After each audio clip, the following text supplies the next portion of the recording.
right. I'm here with Master Quimbanda Daniel. How you doing, brother? I'm fine, thank you. It's an honor to be here. I want to say a salve to all my Quimbanda's brothers, all my Quimbanda's brothers in Brazil, and to everyone that follow me outside Brazil. Larueixo, thank you. Eric, it's always a pleasure to be here talking with you. Man, I got to tell you, Daniel, I'm really impressed by what work I see you doing, and you know you're being very public about your religion, your magic. It's like you don't have the same fear that a lot of people have, and that's the first thing I'd like to ask you. Most people that are into Quimbanda, and just so everybody knows, we've got the 3 books of Draggus. It's going to be coming out this summer by Daniel.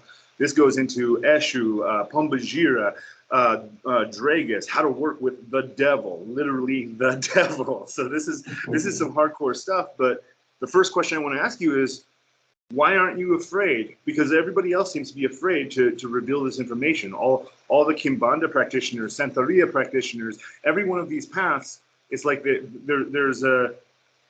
feel like they're restricted from being able to share this with the world. Why are you not restricted? Yeah, that's a great question. I like it. I like it is. So I am not restricted. I am not blocked. I'm not afraid of my practice.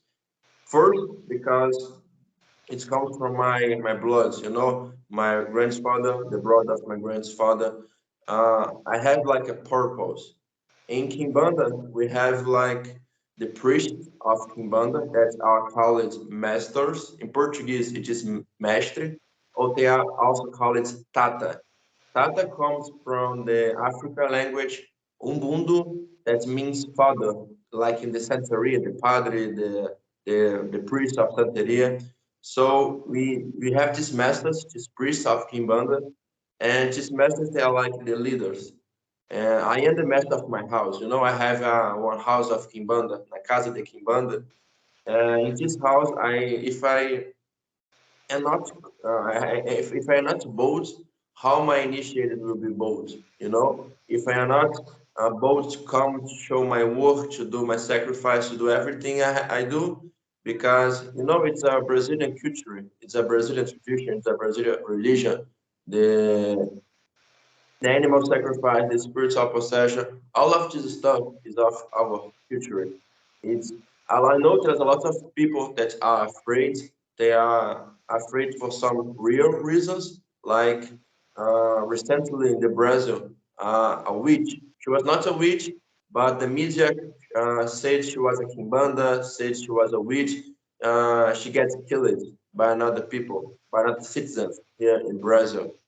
So yeah, no, I can understand just fear, but when I come here, I am doing it for a purpose. I am doing it for the purpose of the maiorais of Quimbanda, the four maiorais, Lucifer, Beelzebub, Asmodeus, and Astaroth. And for my Exu e Pombogira, it's for like a big purpose.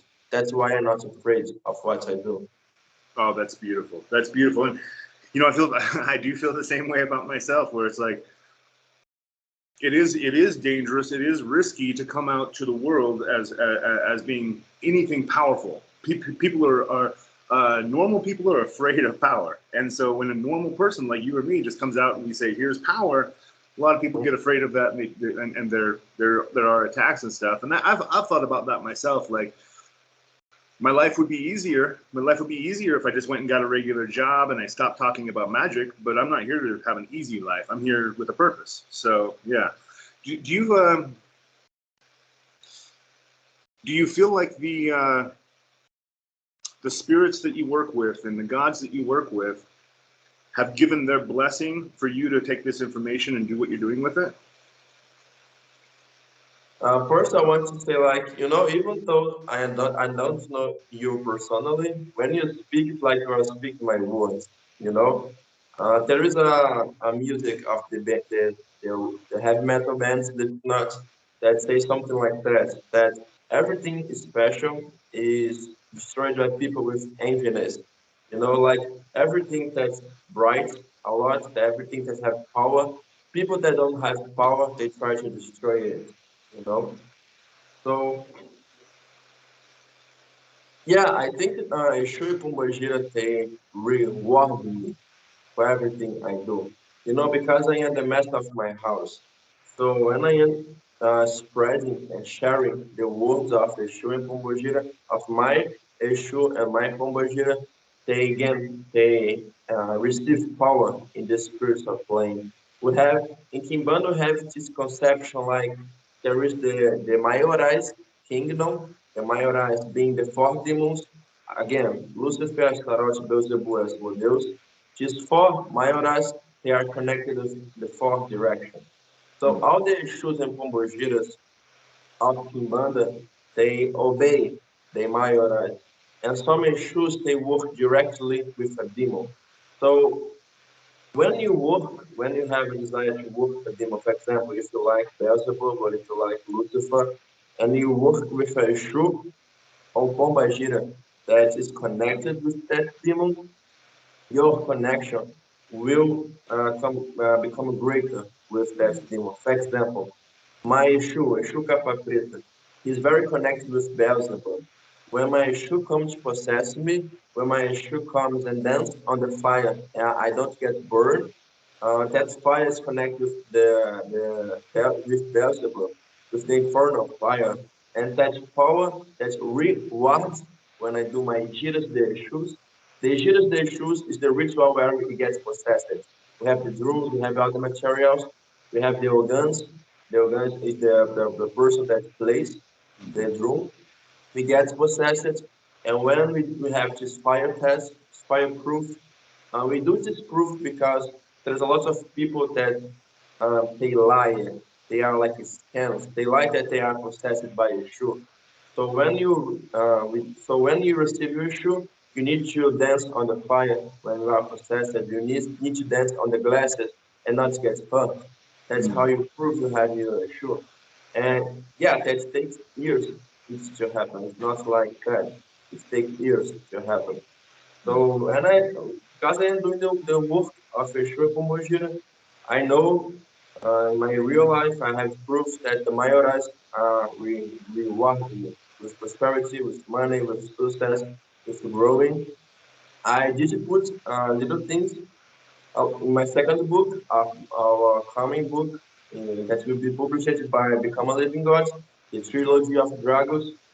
In my second book, The Handbook of Demonolatry, I talk more about my life. And you know, I used to not have money. I used to not have like 10 bucks to buy a food, you mm. know. And because of the power of a Shui Kombushira, of Mayorais, and you know, I did read a lot of your books, Eric. You are my inspiration. I told you it to you my first Thank time you. I was talking to you, and I tell it now again for the public. Eric's my he was my inspiration for everything I'm doing. So I know that you passed through something like that, you know, like famine, homeless things, all of this stuff. So yeah, Mayoral and Shukumoje will want me for what I do. Mm, wow. Let me ask you something. Because you say that, so, you get possessed. Let's say you get possessed by Eshu, and Mhm. then you're saying you run you basically do a test of fire or glass or something like that. Have you seen people fail that test? Like people maybe think that they're possessed or they're just pretending, and then they walk on the fire and they're like, ah, what happens there? That's crazy. That's crazy. Like tell me one of those stories. Yeah. Um, you know, in Brazil, we have a lot of like Afro-Brazilian religions. It's not only Afro, it's Afro-Brazilian because the Brazilian people they are mixed up. You know, we have the black, the yellow, the white people all mixed up. It's our culture, our history of the Portuguese colonization. So we have like Umbanda, that's one root of Afro-Brazilian. We have Candomblé, we have Quimbanda, we have a lot of Brazilian religions, Afro-Brazilian religions and some 100% Brazilian religions because Kimbanda and Umbanda is 100 Brazilian. And yeah, and so we have these houses. We call it casas, casas de religião, this house of religion, like house of Umbanda, houses of Quimbanda, Ile, that's Africa, Yoruba language. Ile de Ashe, it's Ile, it means house of Ashe. So in this house we have in all of this house we have the priests, we have the masters. They can be called Quimbanda masters in Quimbanda, Tata of Quimbanda in Quimbanda, but in Candomblé they are called, for example, Babalao, Babalorixá. So when you start to get possessed by Shui Pombogira, it's like a symbiosis. It's not the same of the demonic possession, because the demons are different energy than a shoe. So when we get possessed, you have like a development in this process. It can take 1 year, 2 years, 3 years. It took me years to have this level of development that I have with my shoe of evolution. For example, in this last Gira Day shoe, this ritual of possession that I did in my house here, my Yeshu possessed me, and he was talking with other people, things that I don't remember, things that I don't know. I never saw these people, I never seen these people in my life. And my Yeshu was talking with these people. Then later, they sent me a message in the cell phone like, "Hey, Master Daniel, your Yeshu is incredible. He sent me things that no one knows about my life, things like that." You know. So yeah, I had seen people in this house of religion, in this house of Candomblé, Quimbanda, Umbanda, because even in this another house, they get possessed too.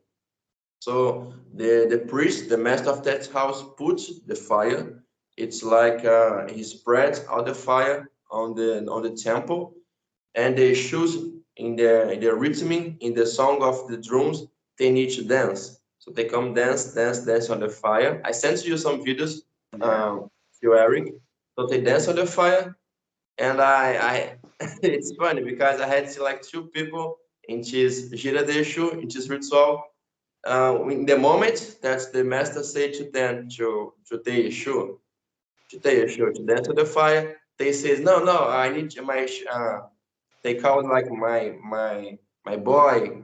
When the spirit is possessed, when he talks about you, he's talking like my boy, my girl. Like, hey, my boy needs to come back. I need to go away. You know, it was the first show. The second show tried to walk on the fire, and he started screaming. These people screaming, you know. So there was no issue there. There was no Pomba there. So, and this person, this woman, she was like for years working with a show, and she was not developed, you know. So yeah, I had seen lots of people that I had seen like because you know a shoe is an undead spirit, it's not alive. He received his crown by Lucifer power, by Beelzebub power, as a god. You know, a shoe became a king, Pombagira became a queen when they died. And they don't have like more the human desires. For example, they don't have desire for sex. They don't have desire for smoke a cigarette or smoke a weed. It's a spiritual purpose. They should smoke for spiritual purpose. I can explain that further later. So I had seen a lot of people possessed by Yeshua, saying sexual things for other people. Like a man was tested by a shoe saying sexual things for a woman. Obviously, he was not possessed, but a lot of persons here in Brazil, they fake they are possessed. And you know, guys, it's something very important. I know I have my guardians. I know Eric have his guides, his guardians. That's why he chose me to have to share with you guys this knowledge of Kimbanda. Because there was a guy in São Paulo. It's another city here in Brazil. I live in Rio de Janeiro, and he lives in São Paulo. And this guy, he was a fake master. And in Kimbanda, we use a lot of things of graveyard. You know, sometimes bone, sometimes other material, sometimes graveyard deeds, dirt, and lots of materials of graveyard. And this guy, he was mixing with things he did not know, and he thought it was Kimbanda. And so he initiated a person in Kimbanda in his fake house, and this person just freaked out killed his wife and get arrested, you know. So Quimbanda is something very seriously because we are working with necromancy, we are working with the undead, you know. Yeah, one, you know, in my opinion, all of the different religions that have come from Africa specifically to the Americas, they're it's like explosives. It's like playing with explosives. You know, if you don't know what you're doing, you could get hurt. You know, I saw a lot of this stuff when I was first trying to learn voodoo and Vodun. I was mixing the wrong things together, and I literally started seeing people around me start dying, like suicides, cancer, this and that. And so I went to my initiator and I said, "What did I do?" And he says, "You got to go call Eshu. You got to call call all of them up and make sacrifices and say you're sorry. Like, you know, learn your lesson. You got to learn your lesson." He goes, "You got to go to the graveyard. You got to go, you know, say you're sorry to the spirits for not taking this seriously." And as soon as I did that, all the disasters stopped around me because it is, these aren't. I'm going to tell you what, Dan. If these spirits, if this was all just in our head, it wouldn't be a big deal. But it's not. Like, these are very real forces. Mm-hmm. Yeah. So you know, you said something interesting that I was not aware of. You said that Eshu and Pomba Gira, you said they were once alive, then they died, and after their death, they became glorified as gods, basically. Mm-hmm. Is there any idea about who they were when they were alive? Like, are there historical people that you can point to and go, "Oh yeah, Eshu used to be, you know, this guy." Yeah. There is some issues that when they get possessed, even my issue, they can remember who they were. They can even point the graveyard. You will go there and you dig it. You dig the graveyard and you see his bones there. You see his real name there. They can remember that. Not all of the issues. Some issues can remember only the city, and some issues I did see that in the past they can like point the grave. You go there, you say your name before you go in there, and you dig and you see his bones there and his name there, the graveyard. Wow. And then the other interesting thing that you said is that, excuse me, is that um, if it truly is Eshu coming through you, he's not going to be interested in sex or drugs or any of these small things. He's only Yeah. interested in what's he interested in? Power? What kinds of things is he going to do when he comes through you? We call it trabalhar. Exu comes to trabalhar.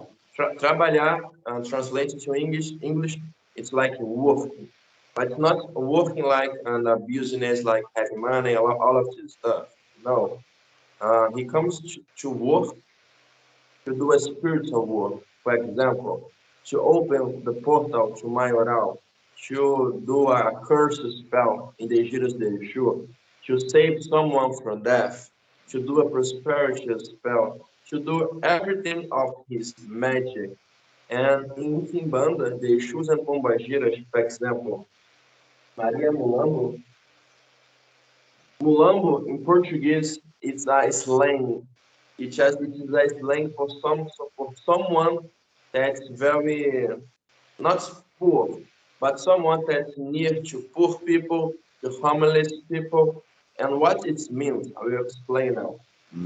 Maria Mulambo, it means that Mulambo, she can help a lot of people that are homeless, a lot of people that felt like alone, like with no father, no mother, no brother, no one, just this person. I was this person in my life, and Mulambo saved my life. There is a ponto. A ponto is a spiritual song to call the issues possess us. It is like this. Eu não tenho pai, não tenho mãe, não tenho pai, não tenho mãe, não tenho nada, mas eu tenho a Mulambo, ela é minha camarada. Mas eu tenho a Mulambo, ela é minha camarada. It means I don't have a father, I don't have a mother, I don't have nothing. But I have Maria Mulambo, she is my sister, she's like my master, something like that. So the Exus and Pombagiras, they have specialities. Exu Capa Preta, for example, she can work for the shadows. Maria Mulambo, all the Exus, they can, like the demons, they can work for the light. from the darkness. In Quimbanda, they are not like in Brazil. We make like some Quimbandas make a mockery with the Umbandas people because the Umbandas they create an image of the Shu Pombogira like they were angels. Like a Shu only do good things, a Shu will pray to Jesus, all of this fake stuff, you know. Quimbandas, the real worshipping of the true essence of the Shu. Maria Mulambo, she's light and darkness. She can save people from homeless, people that are suffering alone, but in the darkness, in her darkness aspect, she can put people. When you curse someone, I had to curse a lot of people with Maria Mulambo, and she's very good to make people homeless, to make people with no money in the misery. That's why she's called Mulambo, because she has just power. You know, the key is for all my viewers that are seeing this interview, this podcast, that are not Brazilian. The key is look to the name of the Exu Pombagira. For example, Exu Caveira. Caveira means bone, means skull. So it's a Exu that works a lot of bones things. He can uh, heal people from their bone states. So people that are near to death, he can heal people. If you know how to sacrifice the animals correctly to him, he can change the heads of the person. What it means that all the disease, all of the curse, all the negative stuff that's around you, it will get out of you and go to that animal. Then we sacrifice the animal. And also he can put people in his negative aspect, he can put people in the bones. He can make people go to the graveyard, aka make people to get eliminated, die. So we have this consciousness in Banda. We know the power of Yeshua and Pombagiras. We know the specialities of Yeshua and Pombagiras. So every time Yeshua and Pombagira come to possess us, they come to work. You know, they don't come here to do sex, to smoke weed, no, they come here to work. They drink alcohol, uh, not because they are stoners, no. They drink alcohol because the alcohol is the fire element. They drink alcohol to cleanse all the energy of the people that get possessed. And for example, they can put the alcohol on the mouth and they can blow this alcohol in the person's head. Maybe you had seen that in the voodoo or Santeria, Eric. And when he blow the alcohol, he's cleansing with the fire because the element fire can cleanse. You know, so everything you should do is just for work. You know, there's a thing that makes me very sad. There's a thing that makes me very depressed. When I see a lot of bands of other place, the vanity is consumed the essence of the tradition, the essence of Quimbanda. You know, people that are putting the ego, the clothes, if I have beautiful clothes, if I have gold, if I have a gold necklace, they are putting the vanity uh, above Eshu and Pombogira. And that's something that makes me feel sad. You know, we need always to put the essence, the tradition of Eshu and Pombogira above. We are working with them, we are worship them, not them are not the contrary, you know? Yeah. You know, there is something that seems to be, it seems like, especially in Quimbanda, and I see this in Santeria as well, that that these spirits look really favorably, like they have a lot of, I think, compassion for people who are struggling, for people who are, for prostitutes, homeless people, abused children, abused wives, and it's like they're not too concerned about the people who have a lot of money, who are comfortable, who live a great life. It's like they're really here for the regular people that are suffering. Is that true? Yeah, that's true. Because Kimbanda is an infernal religion. It's a religion that works with heavy energy. Yeah, rich people, a rich person can work with a shrimp and bajira. A rich person that was poor in the past will continue working with Exu Pomba for gratitude. I have a Quimbanda master, a brother of mine. He's from the country of Rio, in a place called Cachoeira, here in Rio de Janeiro. And he was talking with me. He said like, "Hey, my brother," yeah, he was talking with me, and he said like, "That's why people hates me and hates my father. They are the Quimbanda brothers because they're not brothers if they act like that. They hate me and my father because in the past, when my father had no money, we was struggling to have food. A person came to my father and said, your Exu Tranca-Rua will make you rich."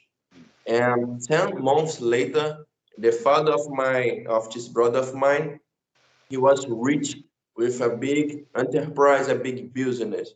From nowhere, out of the blue, he was rich, because of the power of Yeshua. So yeah, because of work with heavy energies, Yeshua's and Pombogiras, they have to like take care about people that are struggling, about people that are suffering a lot, because they come here to work. A person that is rich with a beautiful woman, beautiful kids, a perfect life, this person probably will not need help with nothing. You know, the shoes. That's why the shoes they come to work. I have a personal question, not a personal question, a question that another person asked it to me to ask to you, Eric. If you don't worry Perfect. about that, Yeah. he's a student of mine. He said to me to ask to you, why did you have this? How can I say that?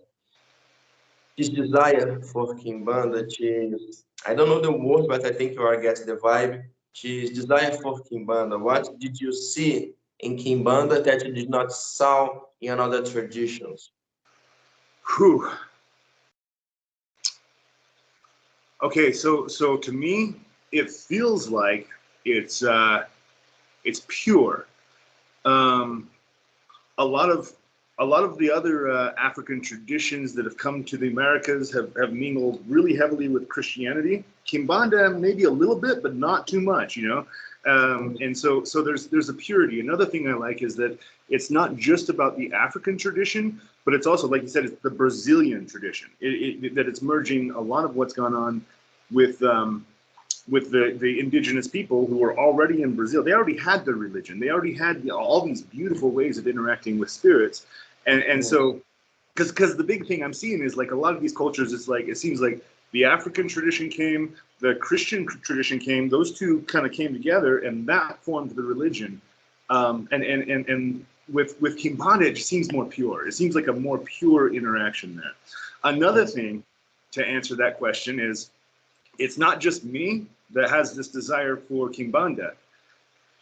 The demons I work with are telling me to pursue Kimbanda. The demons I work with specifically, for some reason, specifically Azazel, Beelzebub, and Lucifuge are pushing me really hard. There's something here you need to find. And so that's it. And then the other thing is, I guess the third reason that this is really interesting for me is Shivering. I am shivering.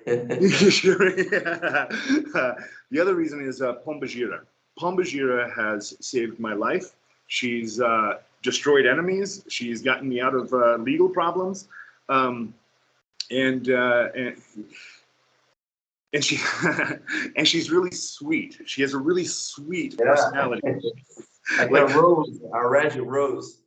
Yeah, because I was expecting, I don't know, I was expecting somebody like first off, I didn't think that she was going to like men, because I heard that through a lot of what people said, that Pomba Gira does not like men, she does not like men.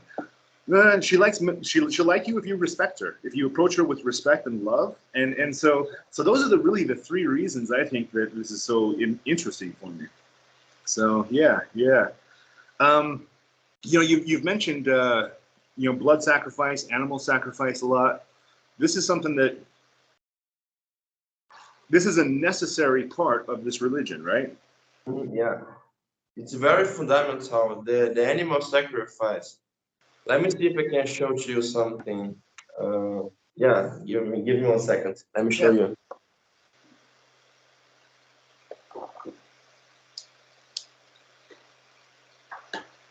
In Quimbanda, all the animals we sacrifice, it has a meaning. You know, the rabbit, the chicken, the goat, the black goat, the colors of the animal, the gender of the animal, the male, the female, the bull, all the animals we sacrifice has a meaning. For example, it was a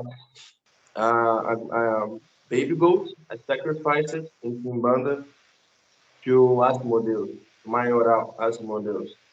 We call it fundamento. The fundamento is like the fundamental, like the base of, it's like the purpose of the things.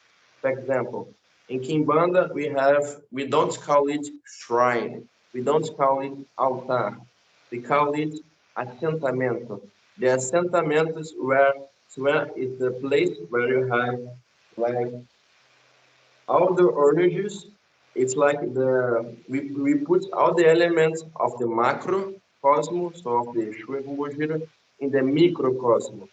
So, for example, bones, animal bones, gold, dirt, graveyard dirt, bank dirt, the knife for the sacrifice, the trident, the cowries, that's cowries, that's cowries, Mm. Yeah. Buzios, cowries. We use that as an oracle in Quimbanda. I can talk about that. So I'm going to tell you something about that. I was in Las Vegas at a botanica that they've got all kinds of different different spiritual stuff. Mm-hmm. And I was walking around. I got some jar candles. I got some herbs, and then I saw a bunch of those cowrie shells, and I was like, oh, this is divination. Maybe I'm going to do this. And so I went to go grab them, and it was almost like a shock went to my hand and told me, no, you're not ready. That this isn't something you can't just throw them. You've got to learn, maybe years of learning how to do this. He's like, this isn't, whatever that voice was telling me, this isn't just something you can just pick up and buy and just start using. This is something you actually need to be initiated and trained in. And that was really, because like, oh, if I'm in a store and I see like tarot cards, give me those tarot cards, give me those runes, whatever it is. Yeah. But that was the one thing I was like, whoa. So tell me about that. What's so special about the cowrie shells? How do you read them, and how do you learn how to do that? Yeah. The cowries, the buzios. Yeah, excellent. You have a very good guides. You need to be initiated. You know, everything in our tradition, that's what a lot of people, they can't respect that. They can't understand that. Man, dude, you need to be initiated, you know? Like, you can have the knowledge, but we call it mão de jogo. It means hands of doing oracle, because there is a sacrifice, there is a cut in your blood when you get initiated. There's some cuts in your body in certain place, in a specific place of your body, to you to first to open your body to get possessed by Exus and Pombogiras, and to have his hands of the knife, so to do the sacrifice, to have his hands of the oracle. Let me show you. I use three oracles. The first is the tarot, and as you say, the tarot cards. You can just buy it and learn it and use it. But for you to have these seven cowries oracle, you need to have an initiation, and not only the initiation, because these cowries, they will be consecrated with animal sacrifice, with oils, with afoxés. Afoxés are the Quimbanda powders, magical powders. With the blood of the animal, it becomes alive. You know, when you buy it and you don't know how to consecrate, it's dead. You know, you are just throwing dead things. But when you do the animal sacrifice, all of this stuff, the consecration, it becomes alive.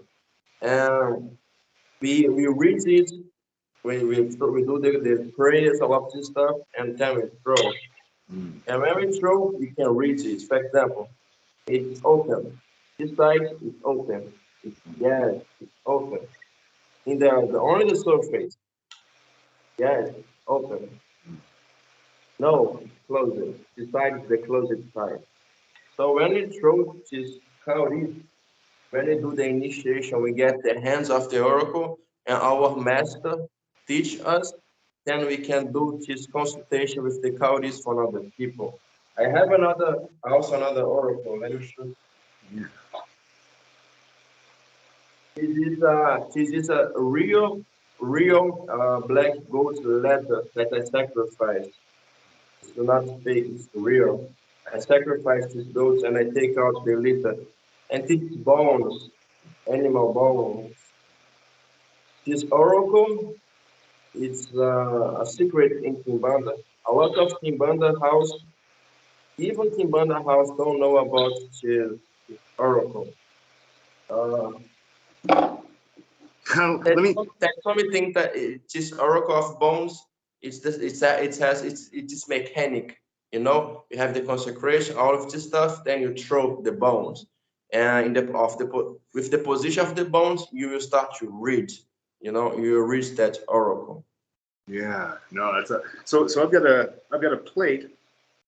Here, 1 second. I gotta go show you guys.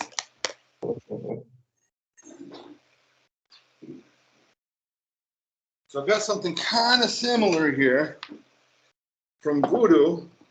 I was specifically told it has to be on a plate that does not touch the ground or does not touch the table, and what do you see? It's got just different colored bones. Now,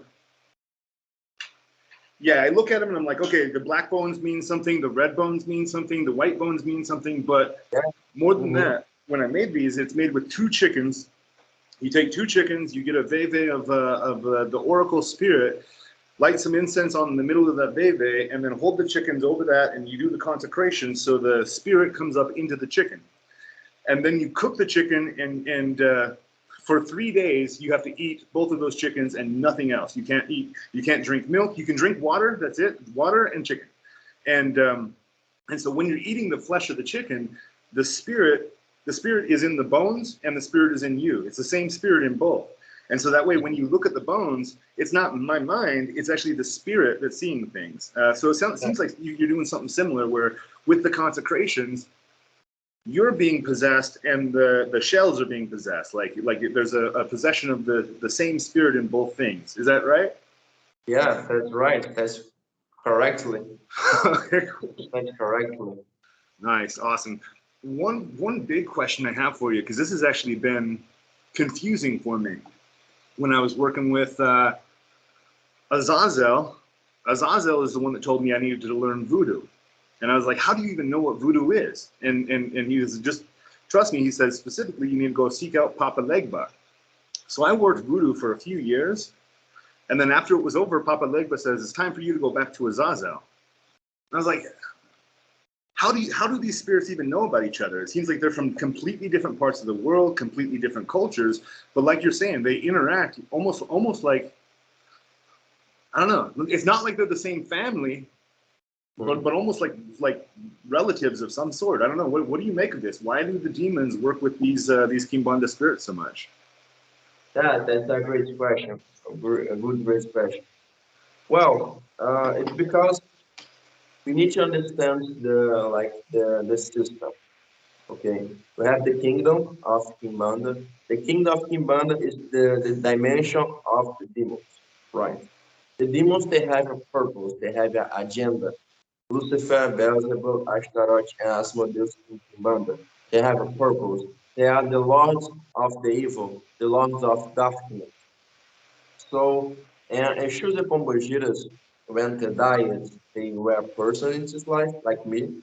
The purpose of the Quimbanda is when Quimbanda die, becomes a Yeshu, or becomes a Pombogira, when he dies or she dies. So, the Yeshu is, for example, there is a Yeshu, is a Yeshu of my wife, Giovanna. She gets possessed by Yeshu Lucifer. It's not the demon Lucifer. What is that? A true Lucifer, for example, you, Eric, you can become a true Lucifer when you die. Because a true Lucifer is a person that's in life. This person worked with the energy of Lucifer. This witch, this magician, this black magician worked with the energy of Lucifer. So when this person dies, it becomes attracted by the energy of the demon Lucifer, the mayoral Lucifer, then this person becomes a Yeshua, becomes have a spiritual purpose to move into this earth, to come to possess this earth another person's, to bring that energy of Lucifer, to bring that energy of the demons. And you said something very interesting about the Azazel telling you to voodoo to search for Papa Legba. Uh, it was Paimon, King Paimon, in Become a Living God forum, like 8 years ago, 80 years ago, because I have the blood heritage of my grandfather, the brother of my grandfather, my Quimbanda connection, but I was not sure if that was my path. So out of nowhere, a person just, hey, King Paimon said to me, I words that I never heard in my life. You should follow Quimbanda. You should go to your roots, to your blood heritage roots, Quimbanda. And when I read that, I frozen, like damn. And then I did my initiation Quimbanda with my Quimbanda master, and all of this stuff started to flow, started to work in my life. And it was a demon. It was like a Goetia demon, like a Grimory demon, a European demon that recommended me to work with a Brazilian tradition. A lot, like a completely different group, a completely different family. But when I understood Kimbanda, I understood that when you have power, the other spirits will see you. So you, for example, you are a black magician master. As a result, as a demon, he will know that when you should work with Papa Legba, you have that power flow in your life. So the spirits, even though they don't work directly, for example, the voodoo, loas, and the demons, they know that the other spirits exist because of their power. Hmm. And like you said, it's not just the power, but it's also that they both exist in the infernal realm. They both exist kind of in the darkness. Mhm. And that makes sense why they again work with the prostitutes, homeless people, people who've been abused, because we live in the darkness. And so Yeah, that makes perfect sense. That makes perfect sense. But then with that, one of the big things when people think about like darkness and the infernal, most normal people think like it's all bad, it's all evil, that's murder and rape and all. No. Actually, like it's crazy because these beings, like I said with Pomba Gira, very loving, caring, compassionate, and they try to make us into better people. It's like they try to take us yeah, in that darkness and show us our light. you are talking about Pomba Gira. It was Pomba Gira that make my wife to come in my life. Maria Mulambo. Maria Mulambo. I have my Maria Mulambo, but I had she's friends of mine that are also received Maria Mulambo. And she was like a mother for me, very, like you said, if you have the respect, that's something we know in Kimbanda. If you have the respect for a Shwip Mbojira, they will see you like a children, like someone they will protect, they will guide, they will make you become a better person. So it is Maria Mulambo that processed my my old friend. She was guiding me.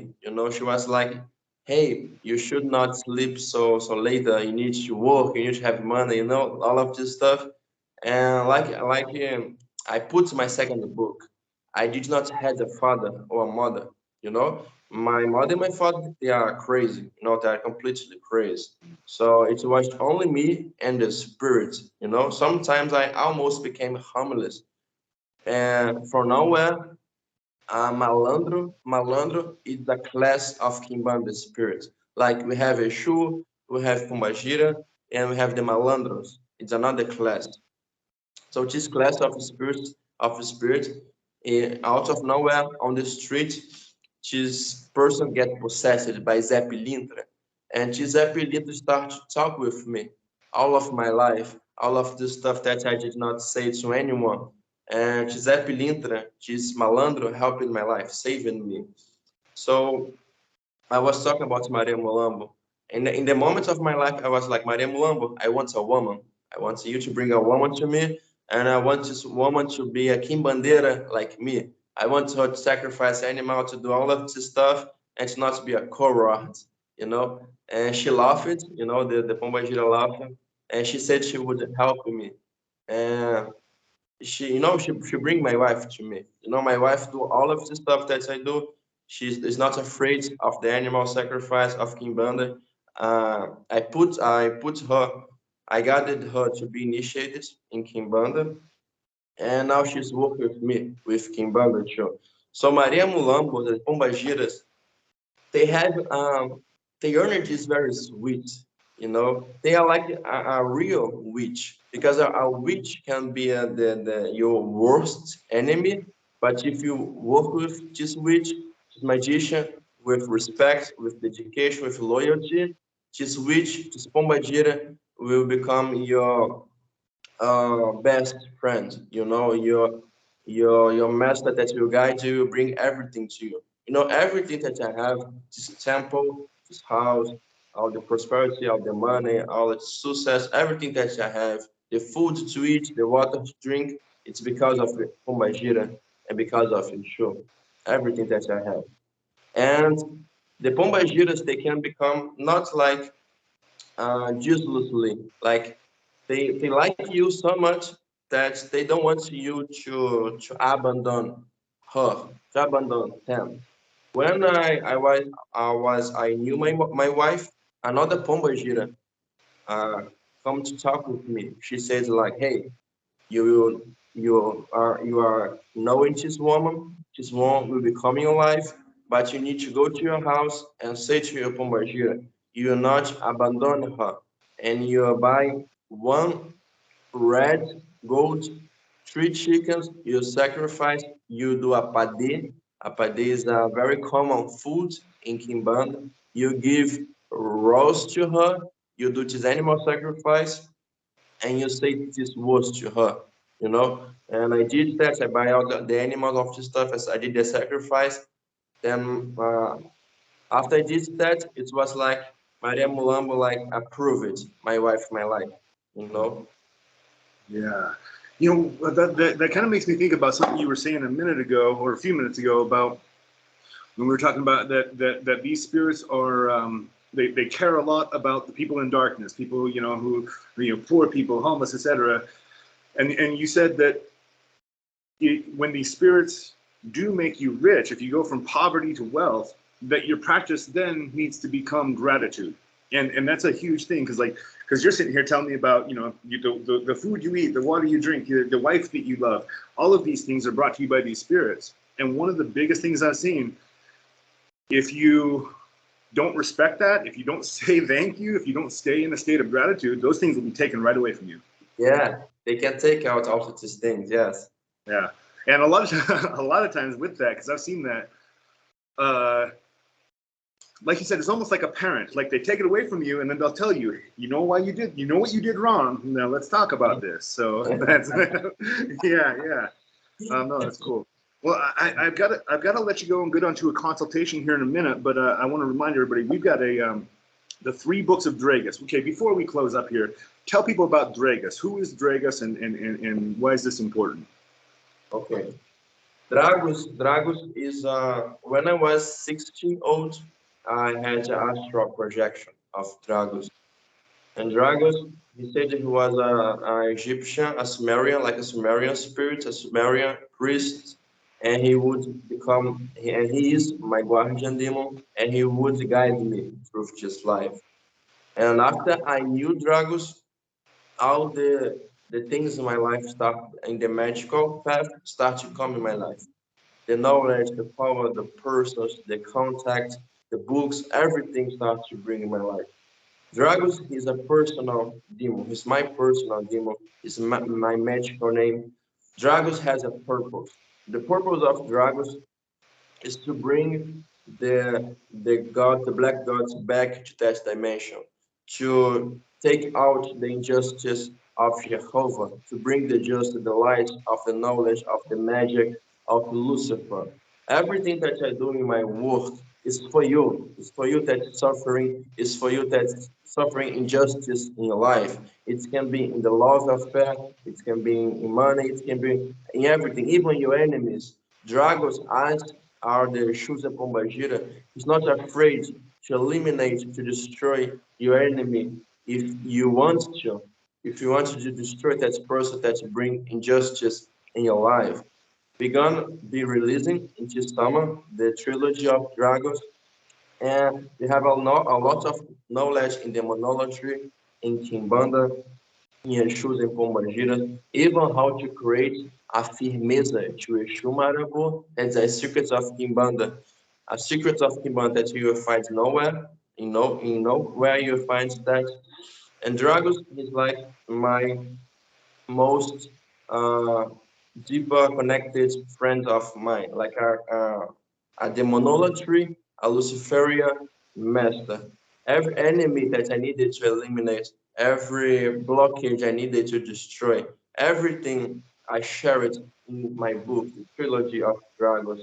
And I gone for you that want to follow me in my social media. My Instagram is Kimbanda_DD. My YouTube channel is Master Daniel. You can just type Master Daniel, Exu, Capa, Preta to find me. Perfect, awesome. And yeah, like you said, this trilogy of Draggus is honestly, when you turned this manuscript in, I was a little shocked because nobody else writes about this. Nobody else teaches about this. This is 100% restricted information that now you're making available. So everybody's got to go check that out. I'm going to drop links for this as we get closer to it. We're going to have the website set up and everything. I'm so excited. Thank you for doing the work that you're doing, and thanks for coming on today to talk to me. Yeah. All right, Daniel. We'll talk again soon. All right. Have a good one. Thank you, brother. Bye-bye. Thank you.